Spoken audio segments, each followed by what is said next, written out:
Hey everyone, this is part 2 of our study of section 6.1, Random Variables. Recall that we learned about probability distributions, its basics, right? How to calculate a probability, mutual exclusivity, independence. Now we're going to look at a major application of probability distributions. We can view a probability distribution as a description of a population, in that for each value x, the probability p of x represents the proportion of the population with characteristic or value x. All right. So for example, if we look at example 5, all right, the survey had 1,676 people. How many hours per day do you relax, right? And there's a frequency table, right?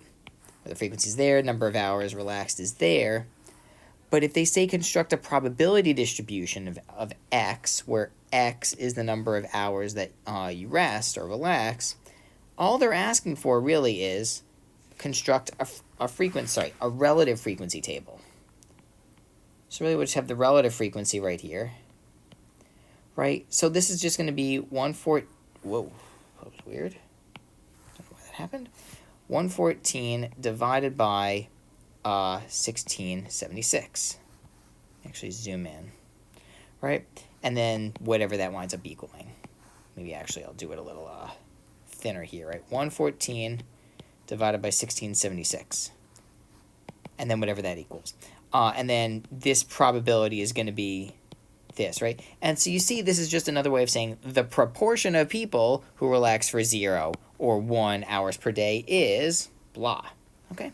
And anyway, when you wind up doing this, you wind up getting, like when you just fill out the whole frequency chart, this is what you wind up getting. All right, now let's go ahead and maybe change the color. Much better, right? So you can think of it as the probability or the relative frequency, but regardless, this is a probability distribution, okay?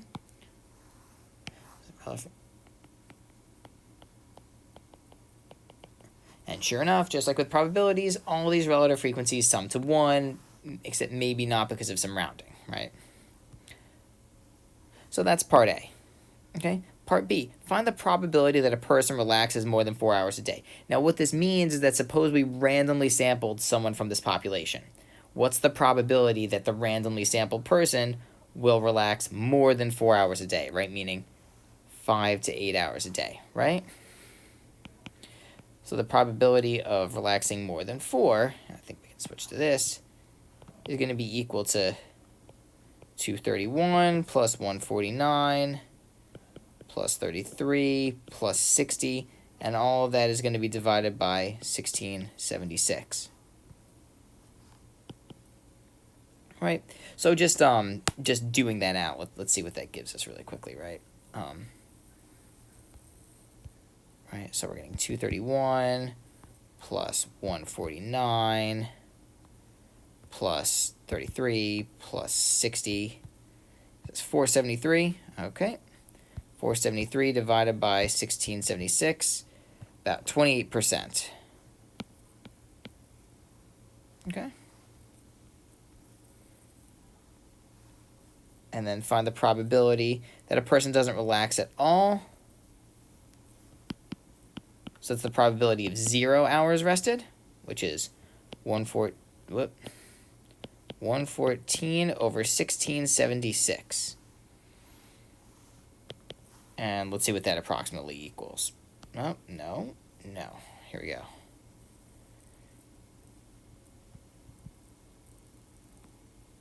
Oh, no, we don't want this.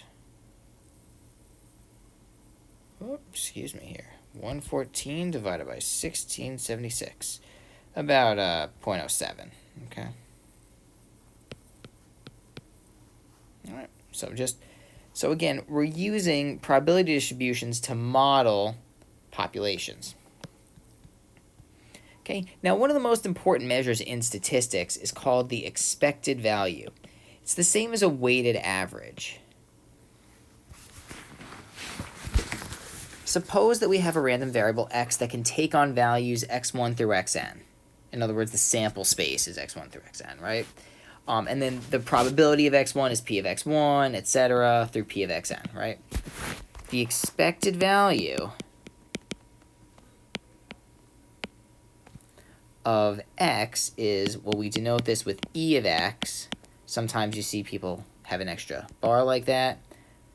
But it equals x1 times the probability of x1 plus x2 times the probability of x2 plus blah, blah, blah, plus xn times the probability of xn. Okay? You might also see it written like this. That's just kind of a shorter but more technical way of writing it. In case you're wondering, that E-looking thing is called a sigma. It means add 'em up. You'll see it in the book. But that's what it means. Okay? Now, the expected value of a random variable can be viewed as the average, in a sense. Or I should maybe even call it the mean. Or the average. Right? Because the formula is literally a weighted average. Now, I don't want to spend any more time discussing what exactly that means. Because we didn't cover it too much in class. But you can look it up in section 3.1 of the book. So, for example, if we wanted to know the expected number of hours that people relax, well, what we would do is we would do, we'll call this x. E of x is going to be 0 times, well, I guess we won't use the fractions, do 0.07.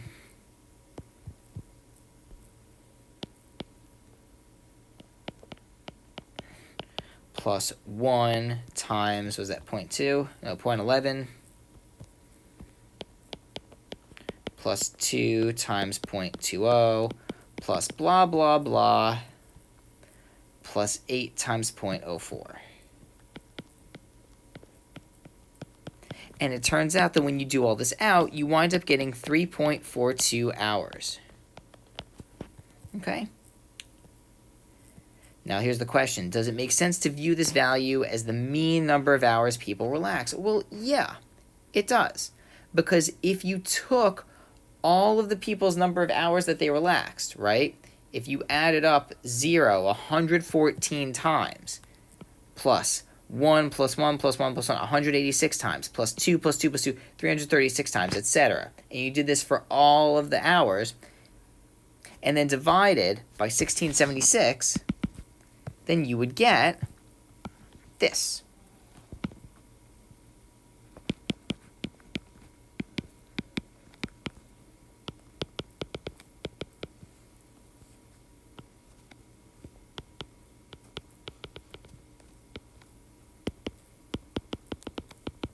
So I'm just going to jot that down right here. Is it 186 times?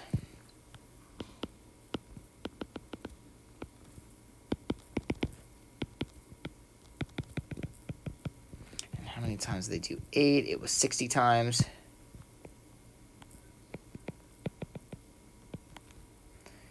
Divided by, okay,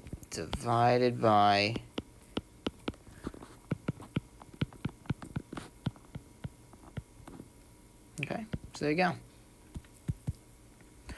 Now, analogously, we can find the standard deviation.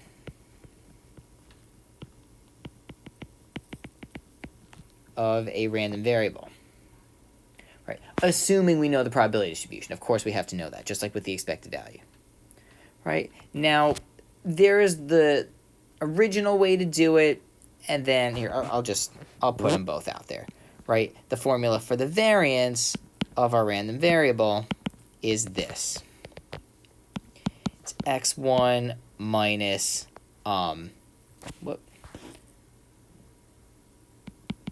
e of x, or I should say e of big X, quantity squared, times probability of x1, plus blah, blah, blah, plus xn minus, it is minus the expected value of x. squared times probability of xn. Now that's very complicated and kind of difficult to do. What's slightly nicer is it winds up equivalently being this. It winds up being x1 squared times the probability of x1 plus blah, blah, blah, blah, plus xn squared times the probability of xn minus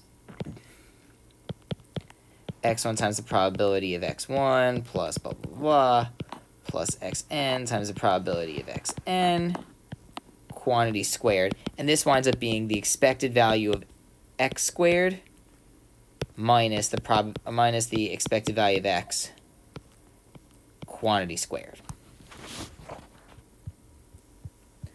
Right? So just to be clear,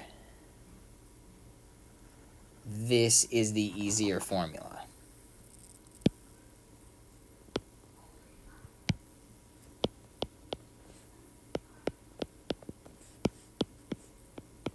Okay.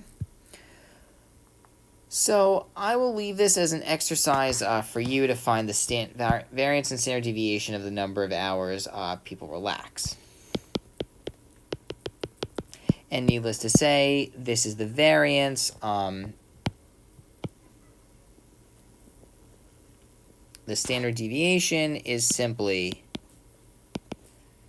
the square root of all that.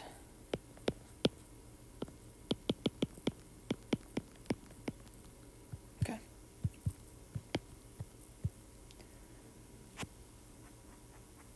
So definitely something you'd want to use Minitab for, right?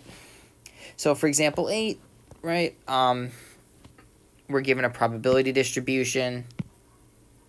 X is the number of them who've sent text messages, right?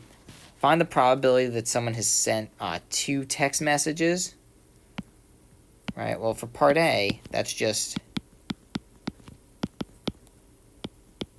that, right? We're just looking at the distribution. Probability that someone sent more than 1 text message, you could add them all up.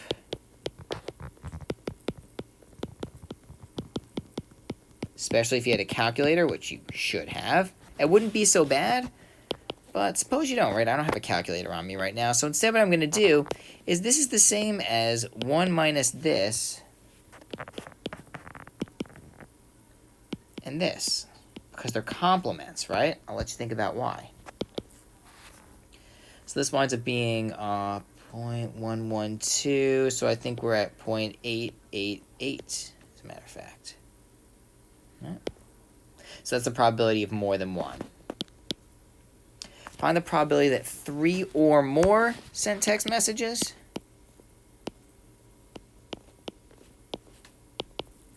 Well, that's going to equal, and then this is kind of 6 1/2 dozen another.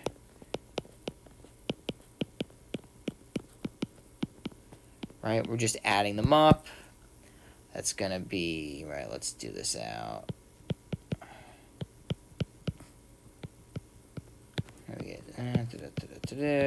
So I'm getting 0.570.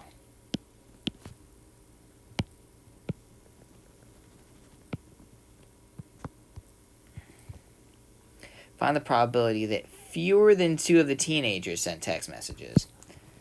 The probability that fewer than 2 sent text messages is the same as the probability of 1 or 0. Or maybe I should say 0 or 1. We already did that. That's 0.015 plus 0.097. 0.112. Done. All right, and then compute the mean, right? Mean meaning expected value, right? Mu of x equals the expected value of x, right? That's the book's notation. And it's just going to be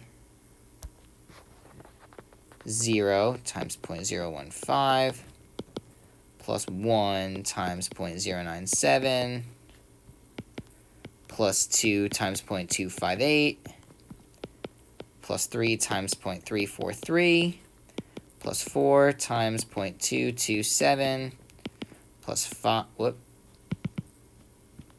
plus 5 times 0.060. Right? And that winds up equaling, let's take a look real quick, 2.85.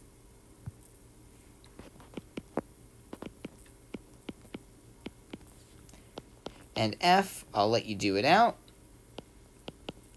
but it winds up being 1.107.